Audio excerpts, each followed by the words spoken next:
Hello, everybody. It is Thursday and it is time for the Peaceful Eating Q&A. Welcome. It's lovely to be here again. And I've got loads of questions to get through today. I'm just going to tell you what's in store so that you know whether you want to continue to watch or listen to this. So just a quick run through of the kind of basic topics I'm going to be covering today. The first one is really interesting one, a story of somebody having somebody comment on their food, a total stranger.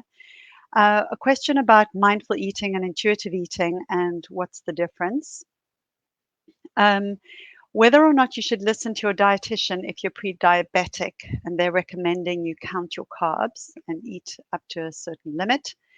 I've got questions about body image, about hunger and fullness cues, about eating in the menopause, about losing weight for so-called good reasons, like you are feeling a pain in your joints, for example, and questions that really are about how to start to feel better and not so distressed about your relationship with food in your body. So, quite a lot of big questions we have here today, and I'm going to jump right in. Let me just have a sip of water. So, this first question, I just have a feeling I've already answered it before, but I couldn't find it on any of the summaries. So, if I have answered it before, sorry about that. Must have forgotten to delete it. Or maybe it came in just after I'd answered questions before, and so it's just been there for a while. All right, so here's the first one. Hi, Vanya. I had a situation yesterday and I wondered if I could have dealt with it better. I had one of those crazy days, excuse me, running around and only had time to grab lunch in a garage to eat while driving. Not ideal, but I know not every day will be like this, and that's okay. Sorry, not every day will be perfect, and that's okay. I'm also still working on making sure I allow all foods without guilt. So I felt good about looking at the array of sandwiches and thinking, nothing's calling me, but being drawn to a sausage roll and choosing that. I also picked up some crisps and a chocolate bar. I was hungry and there wasn't much other choice. Look at me explaining myself so you don't think, and I'm not going to say what she has written here because it is disparaging of herself and her body, and I'm not going to say that, but it's some judgmental phrase. And then she says, I assume it's a she, by the way, and maybe it isn't. This person says, I know you wouldn't think that, by the way. When I got to the counter to buy it, the lady took one look and said sarcastically, that's a healthy lunch. I was floored. Now, the lunch I was working hard to mentally allow myself made me feel guilty and shameful. What could I have said in that situation? Or are we best to just deal with our own feelings and walk away? Such a great question. And I'm really sorry that this happened. I mean, what a horrible thing. There you are, peacefully going about your own business, and somebody thinks it's you know, their right to just comment on what you're eating. So I do feel, angry when I see things like that. It does, I do. This is what we call healthism. It's this kind of obsession with health.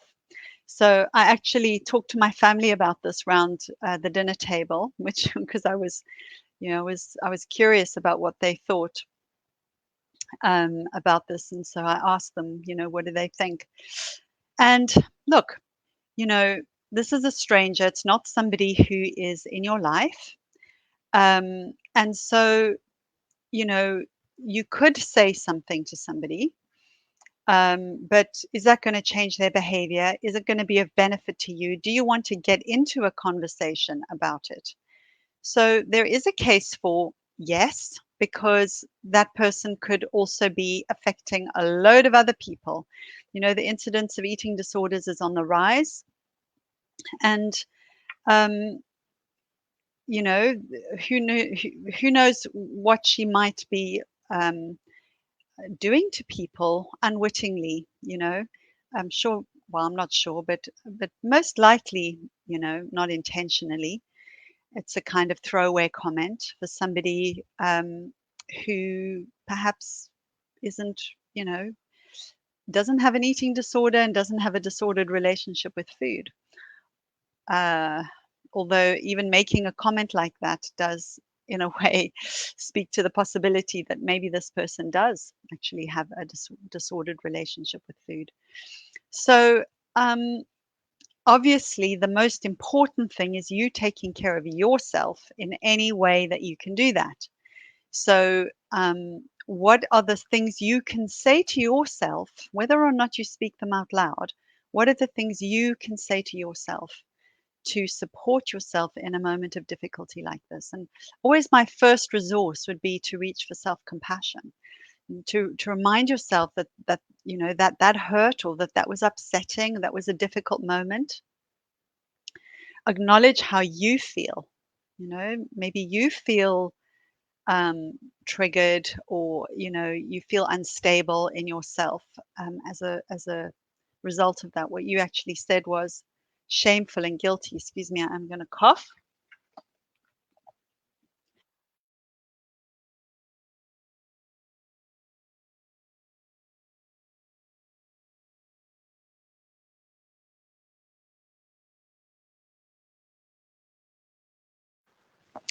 Hey, fever season. That's what happens to me. um so you felt guilty and ashamed, so just acknowledge that to yourself, but externalize that. Remind yourself that you do not have any reason to feel ashamed or guilty for eating anything. You do not owe anybody an explanation or justification about what you're eating or why at all, ever. Assuming you're an adult and you obtain this food by legal means, you do not owe anybody an explanation. So, my biggest recommendation is to take care of yourself so that you remind yourself about what's important. Remind yourself that this person saying what they're saying says more about them than it does about you. And, if you want to say something to that person, by all means do, have a comeback. Like, if you're so concerned about my health, maybe you could stop making comments like that, because I have an eating disorder and that's a very triggering comment to make to a person like me, for example. Or if you are so concerned about my health, why don't you provide a bigger array of foods? Not that anything that you were eating was particularly unhealthy in and of itself. Everything, there's a place for everything, and there's a context in which this is happening. So, one food is not healthy and another food unhealthy. Everything can fit into a healthy approach to food. And maybe that would be something you could say. you know Also, this person knows nothing about you. They don't know anything about you, your life, you know anything about your health. So yeah. But if this person was actually in your life, that you have a relationship with this person, that would be a different approach that I would take there. But that's not what you're asking, so I won't answer that one. All right. By the way, if you're watching, just say hello to me in the chat box. I can see there are a few people watching. It would be nice to know that you are. And if you have a question, do pop it in. I will try to get to it. I've got quite a lot to get through.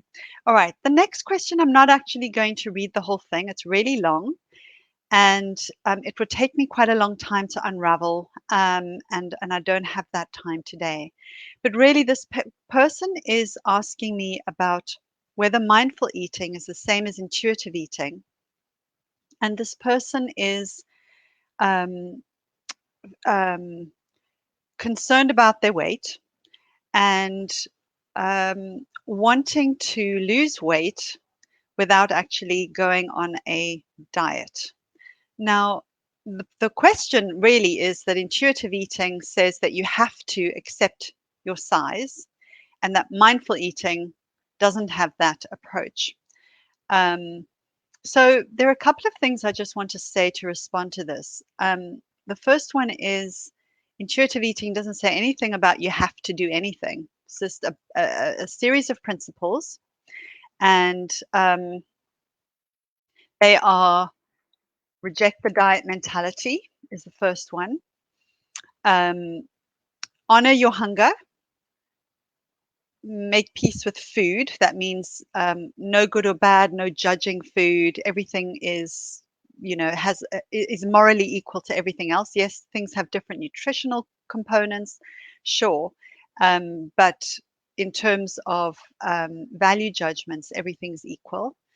To challenge the food police. So this.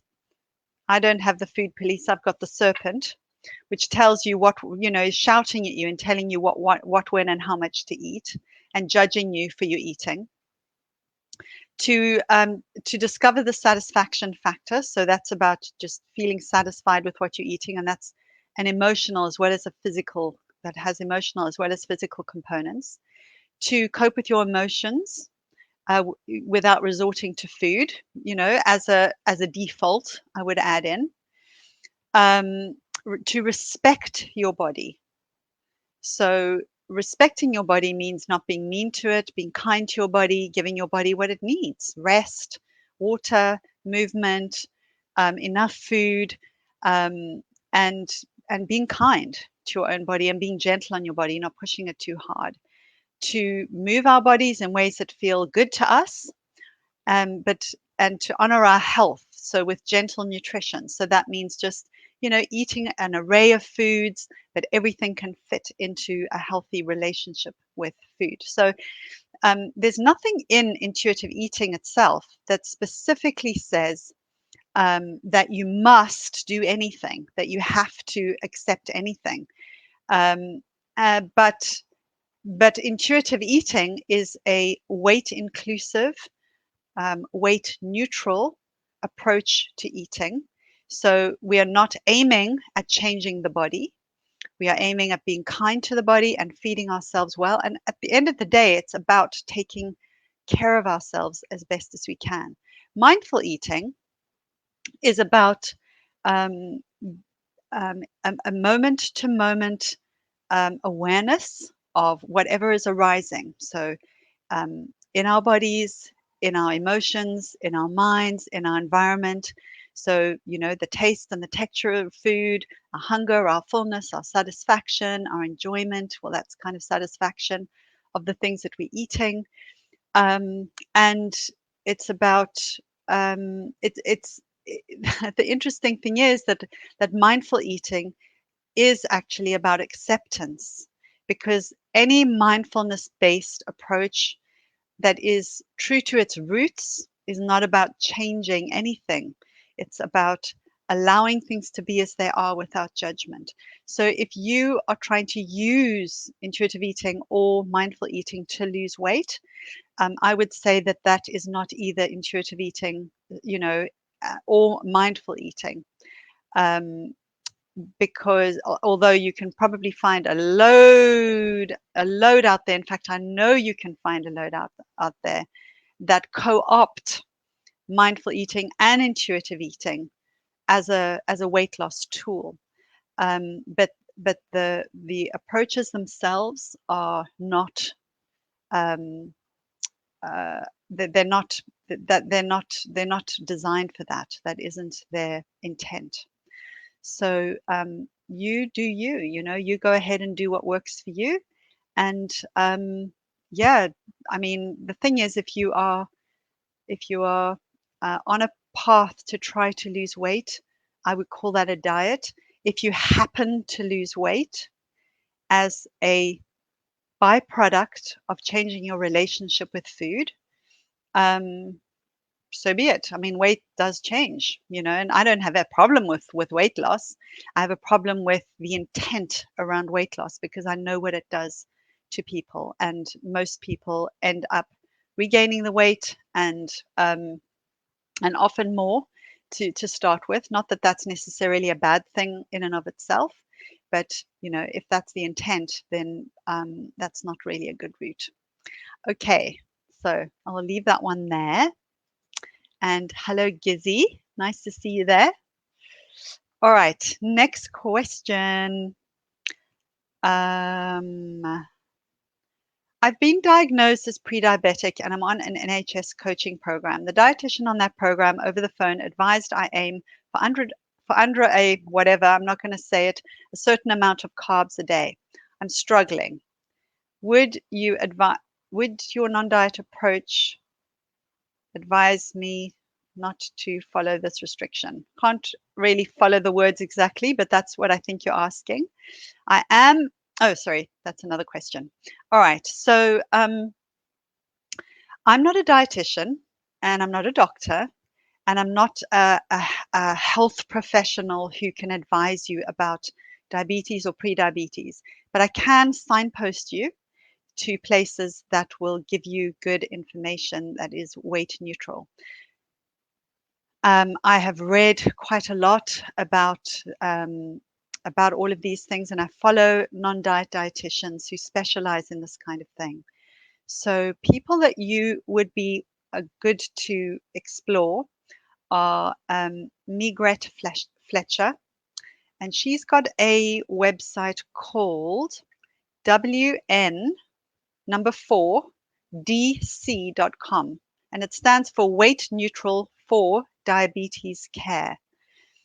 She's got some blogs on there, and some of them are about carbs and diabetes. So go and have a look at that. Then there is Glenys Oyston, Oysten, and Rebecca Scritchfield. They run a course for people who have diabetes and pre-diabetes and want to embrace a non-diet approach. So those are two resources that I would recommend you check out. There's also a great book by Michelle May and Migret Fletcher called Eat What You Love, Love What You Eat with Diabetes. So that is probably a good option for you to purchase that book and read it. So it's really about the mindful approach to eating when you have diabetes. Just to say that as far as I've understood from all of the people that I follow on this issue, prediabetes is not actually a diagnosis of diabetes. So don't treat it as if it is diabetes. Obviously, there's something to watch, there's something to be, but it might never progress beyond what it is right now. So I would go have a very gentle approach to this. There's also new information coming out all the time about blood sugar control and how it's so varied from person to person. For one person, you know, a certain type of carbohydrate, say white rice, is going to skyrocket their blood sugar. For another person, that is not going to do that to their blood sugar. But one person, ice cream will do it. Another person, ice cream will not do it. And so this kind of one size fits all approach to nutrition and diabetes or pre-diabetes is a bit of a blunt instrument. And you recognizing for yourself what's going on in your own body and how you feel is going to be a really good guide. Things that I know are super important are regulated eating, really having measured, not measured as in how much of each thing, but timeously, on a nice rhythm. Breakfast, lunch, dinner, snack, and snacks in between. And what will help is mixing protein and fat in with your carbohydrates so that they release more slowly. Those things help. Getting a good amount of sleep is really, really helpful and very important because if you don't sleep well, it elevates your blood sugars. Chronic stress elevates your blood sugars. Movement helps to stabilize your blood sugars. So just consider those things. That's probably in your program already, and that's not something that you asked me about, but it's something that I know about. So I thought I would pass that on. Okay, I hope that's helpful. Let me move on to the next one. I am and always have been a perfectionist. Could my issue of binge eating be caused by the fact that if in my mind I don't eat perfectly, I need to binge and start over tomorrow? If so, how do I change this attitude? Oh, I would love you to come to my masterclass next week. On next Wednesday, the 19th of May. It's called Break Free from Binge Eating. And go to my website, peacefuleating.co.uk, and just click on the online courses thing, masterclasses, and you will get it there. Um, because I'm going to be talking about this in depth and giving you loads of tools. So I hope you will come. It's not expensive, £30 for the class, and you get a workbook and tools and a recording and lots of support. But if I'm going to just answer this very briefly, here's what I will say. Um, your perfectionism probably comes into it, but um, what? So it's yes and no. Yes, absolutely. If you've got this black and white thinking, that absolutely can trigger you to binge because you aren't eating, as you say, perfectly in the white zone. So then you just go into the black zone and eat all the things. But what you are maybe not seeing in this is that holding that together is diet mentality. So if you are uh, trying to lose weight, worried about your weight, trying to control your weight, don't want to gain weight, any kind of weight control thing, whether it's wanting to lose weight or not gain weight, but wanting to control, right? That is going to be driving the binge eating. So I really suggest you come and do the masterclass and show up live, and we can talk in real time, because as you're learning what I'm teaching, you will be able to ask me questions that I will answer on the trot as we go along. So that's what I recommend you do. Come check that out, because yeah. All right. How can I learn to enjoy and feel more comfortable with my appearance? My head seems to distort things and make me feel bigger than I am. When I look in the mirror, I'm not happy with what I see. All right. So the first thing to say is that what I'm seeing and what you're saying to me, and I'm saying this with love and kindness, is your internalized weight stigma. You're seeing bigger as bad. And so, when you see yourself in the mirror, it's like, if you could see yourself the way other people saw you, it would be okay because bigger is bad. So I think what you need to do is, one of the things anyway, is you need to become neutral around bigger bodies, and become more comfortable around bigger bodies and seeing bigger bodies as not good or bad. In fact, seeing all bodies as not good or bad. That's a hot body or a great figure, and or that one isn't, that kind of judging that goes on, the good and bad, excuse me, about bodies isn't helping. So how can you become more neutral about bodies? Well, one way is to surround yourself with images of fat bodies. So I've had clients who've done this, taken this quite seriously. Excuse me, don't know what's going on here other than hay fever season. And will print out photographs, things you find on the internet of big bodies, and just like really expose yourself to lots of images of people in bigger bodies, so that you can relax more around that and become more habituated to seeing bigger bodies. And when you're looking at these pictures, intentionally looking at them with curiosity and kindness. And there are some amazing photos that you can find on the internet, and print them out, that are done beautifully. A lot of the pictures that we see of people in bigger bodies are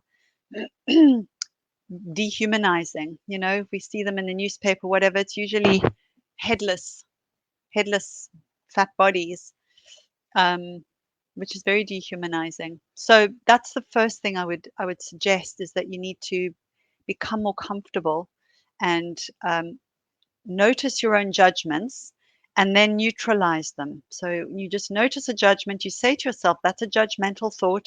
All bodies are valuable, all bodies are good bodies. I'm learning to accept size diversity, or whatever works for you, but something along those lines. Usually the first thought we have is conditioned. It's something we've learned, it's something we've repeated over and over and over again. As soon as you notice it, you have some power to change. And that's how we can start to rewire our brains, by then choosing a different thought after that one. Um, but the other thing that I wanted to say is, I think that, I know that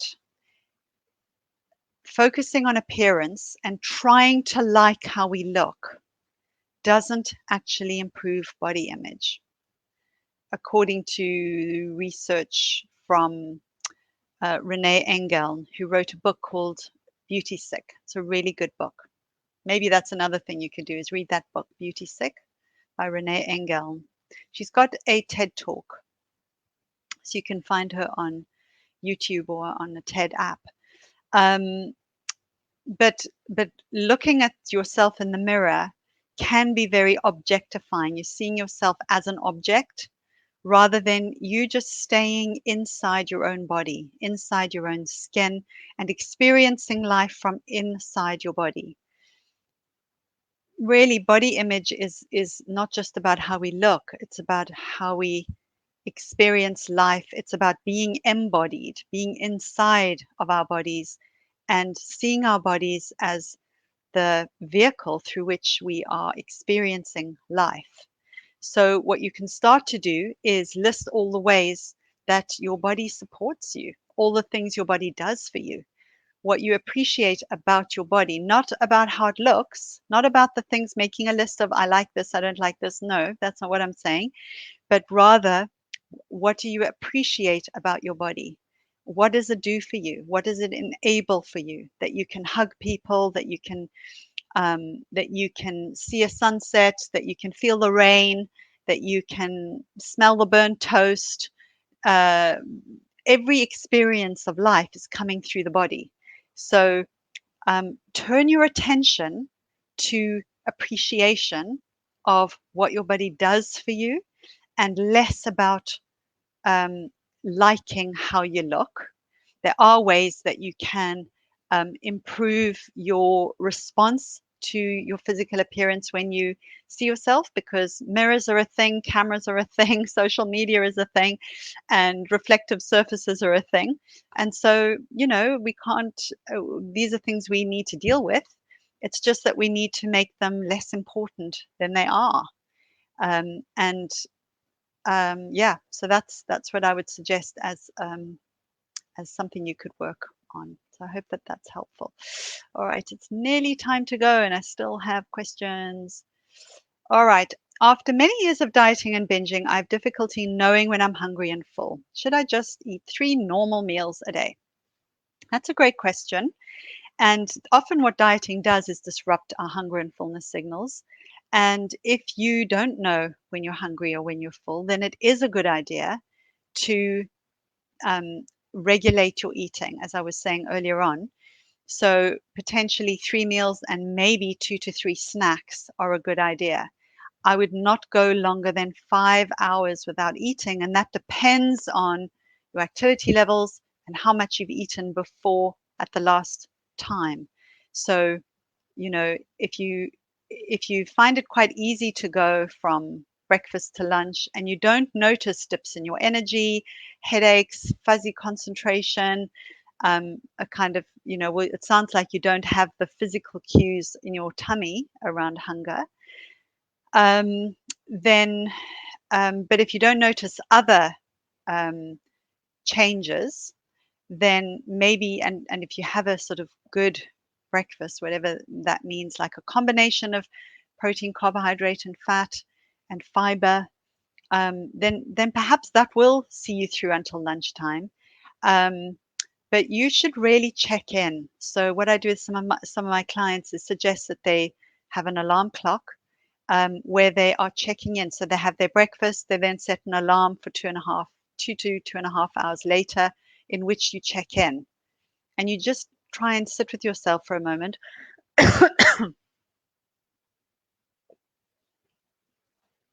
Oh dear, this hay fever in my chest.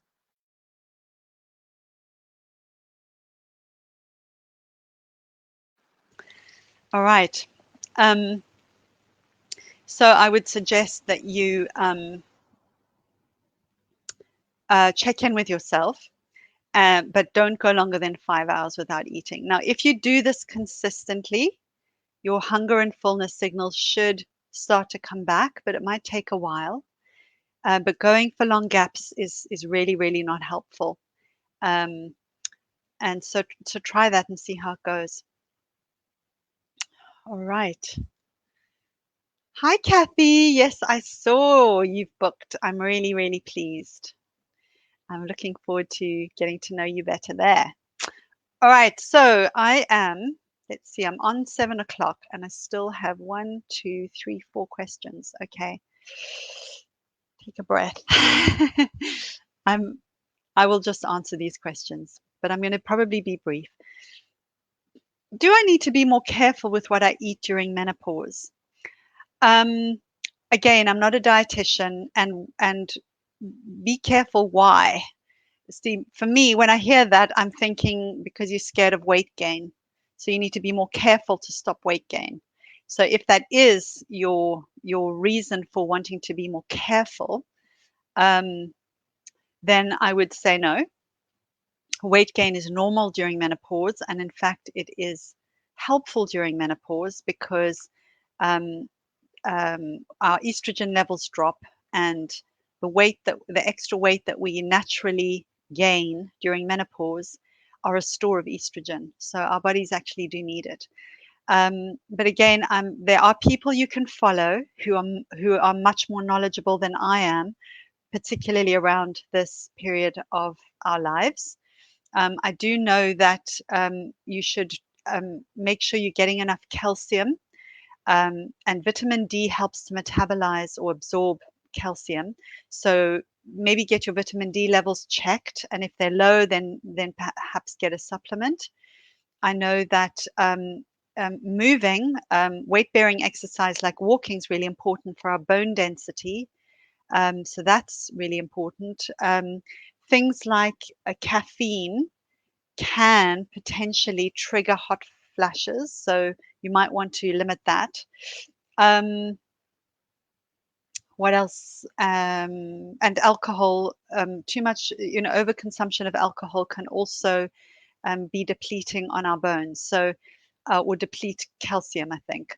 So, I mean, this is just what I've read, but the people you can follow are Erica Leon. She's a non-diet dietitian, and she has a Facebook group on non-diet in the menopause. I don't know what it's called, but you can just Google Erica Leon dietitian. Um, she's in New York. She's American. And then there's also Michelle Vina Beltsas, Vina hyphen Baltsas. She is a health coach, and she works a lot with the menopause, so and writes about it and things. So those are people that I would suggest you check out. All right, I'm not going to read the whole of this next question. It's this person is saying that they have two artificial knees, and are in, that one is getting sore, and that this person has put on weight and is concerned that the weight gain is making the knees sore. So asking me, what are my thoughts on the argument for losing weight for this reason? And what I would say is, your body doesn't know what the good reason is, right? People have lots of potentially good reasons for wanting to lose weight. And I'm not going to shame you or tell you that it's wrong to want that. And I don't know, it's possible that your knees would feel better if you were lighter. Um, And there are other things that are potentially not okay. So I would definitely get checked out by your whoever your, I know it's 12 years old now, but see if you can get a referral back to your doctor or the clinic or whatever to check it out. It could be if you see a physical therapist that you need strengthening around the knees. And the thing for me is what is within your control. So if you're going to go on a diet, it is almost certainly going to backfire on you, almost certainly. So you might lose a bit of weight and then regain the weight, and then maybe to a higher weight again. So I don't recommend it for any reason because I know what the likely outcome is for most people. But you can work on strengthening your knee, going for a checkup, you know, getting the professional advice, but being mindful of the fact that they might say to you, you will feel better if you lose weight. And if they do that, I would say to them, I wouldn't say to them, okay, or you don't even need to get into a whole conversation. You can say, look, I'm working on my relationship with food. And or you can say, I'm in recovery from an eating disorder. I don't mind you telling a white lie if it is one. Um, Pursuing weight loss is going to be detrimental to my recovery because it's not easy to get into a back and forth argument with doctors or healthcare professionals. So unless you have all the resources at your disposal and the information and stuff, it can be a tricky one. So I would probably sidestep that and say, I'm working on my relationship with food. I don't know what's going to happen, but right now, how can you help me? Another thing you could say is, what advice would you give somebody who was in a thin body or a thinner body and had the same problem? What would you tell them? And can I try that, please? And in the meantime, I'm working on my relationship with food. That's my recommendation. All right. Next question. How do I stop my terrible relationship with myself and food? Okay, book a discovery session with me. It's a free 1 hour. Um, it's not an easy question that I can answer on a Q&A, but you have to stop fighting with yourself. You have to stop fighting with yourself. You have to call a truce. You need to um, work on your self-worth and uncouple your self-worth from anything else, your body, your work, your financial situation, your relationship status, uh, anything, what car you drive, what house you live in. You need to uncouple your self-worth from anything else outside of yourself because you are worthy as you are, as is every single human being on the planet, no matter who they are or what they've done. Everybody has worth as a human being or as a being, right? It's innate, it's given to you. It's not something you need to earn from anything by doing anything. And and so it's a journey of self-acceptance. It's a journey of making peace with yourself. And it's a journey of stopping dieting and stopping trying to control your body, but starting to listen to your body, starting to listen to what your needs are. So it's a very hard question to answer. I'm not dismissing you at all. I can hear that you're suffering, and another thing is to build compassion for yourself because you're suffering. Um, Follow my blog, read my ebook, um, come and do the master classes that I'm doing starting next week. Next one's on binge eating, the following one's on emotional eating, and the one after that's going to be about mindful eating. Um, so perhaps those are affordable to you and you might like to come along and learn something. But the thing is, you need to put things into practice. There's loads of podcasts you can be listening to. Um, yeah, Food Psych is one of them. Uh, Julie Duffy Dillon's got a lovely one called Love, Food. Rebecca Scritchfield has got a wonderful one called Body Kindness. Gosh, there's so many. You go on my website and look at podcasts because I've been interviewed on a few of them, and those are some of them that um, you can start off with. So I hope that that's helpful. Don't give up on yourself.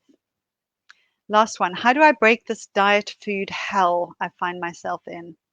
I'm not going to say the number, so-called overweight. I'm using quotation marks and feel desperate. Um, okay. So, I mean, the first thing to say is that, I don't like using the BMI terms, overweight, obese, morbidly obese, underweight, normal weight. It's all very pathologizing and stigmatizing. And there's a premise inherent in those words that there is a weight that one should be. And the only weight you should be is the weight that you are, because it is the weight that you are. And I get the unhappiness about it and the distress about it. And I do get that, and I'm not wanting to dismiss that. That is something that needs to be worked on. Letting go of your, um, uh, you know, desperation to be different than how you are. And what you need to do is stop trying to control your weight, because it is making you go out of control with food. So I invite you too to the masterclasses, because there's going to be so much in there that you're going to learn. And it's not a massive financial investment. Um, and it's going to be packed full of really good information and support and tools and worksheets and a workbook. And I'm not holding back on giving in these masterclasses. So please um, avail yourself of that. Come to one and see how it goes. All right. Sorry, I had to truncate the last couple because I'm over time here. But please, if I've not satisfactorily answered your question, have another go. Send another question in. Give me a bit more information, and I'll see what I can do to help you. All right. Take care and have a great 2 weeks. If you want to download my free guide to peaceful eating, go to peaceful.eating.co.uk/subscribe and come to the masterclasses. It's going to be fun. It's going to be fun. All right. Take care and see you in a few weeks. Bye for now.